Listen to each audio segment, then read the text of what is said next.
On a recent visit to Oracle's headquarters, I was able to get some time with Jim Cates. Now, Jim is the VP of Hardware Development responsible for tape.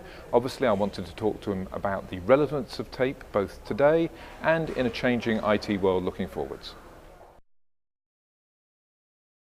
Yes, well, the use case for tape continues to change over time.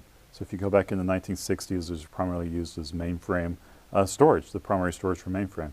That evolved as you went to the 70s and 80s. By the time you were in the 90s, it was used for immediate data protection. People moved tapes off-site each night, primarily associated with open systems.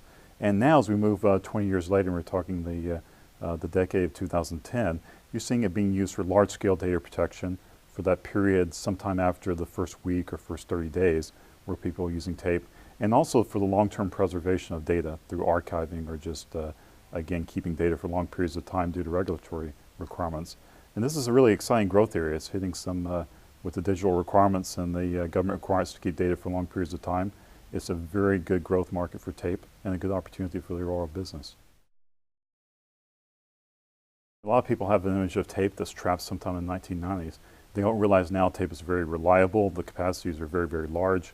We have products now with 5.5 terabytes of cartridge capacity.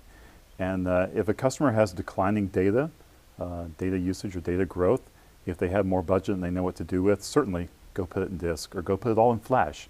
That would make a lot of sense. But in a lot of cases, people have a large amount of data coming in. They have very fixed budgets, and tape is about an order of magnitude cheaper than disk solutions. And with that in mind, it's a good opportunity to take some software such as SAM-QFS and really apportion media to the right usage depending on the storage profile. If you have an immediate need for it, put it in flash. If the need's very short term, you can put it in disk. But once you move outside a certain time frame and the access profiles are less critical, tape is a very, very cost-effective solution for that. So right now, if you look at the advanced tape drives, such as T10000C, they have 32 channels working in parallel, Reed-Solomon encoding across all of that. So you're putting down multiple redundant bits to guarantee you that over the course of 30 years, that data can still be pulled back with high reliability.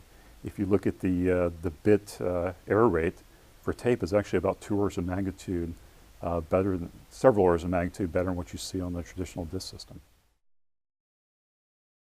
You know, it's interesting that IT is actually swinging toward now the sweet spot for tape. Tape is very good at long-term data preservation and very good at large-scale data protection and archiving. So my chances of backing up an individual laptop or individual iPhone is very, very small.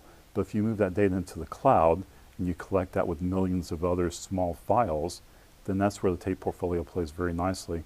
And Oracle has large libraries, large capacity tape drives that fit that profile very nicely.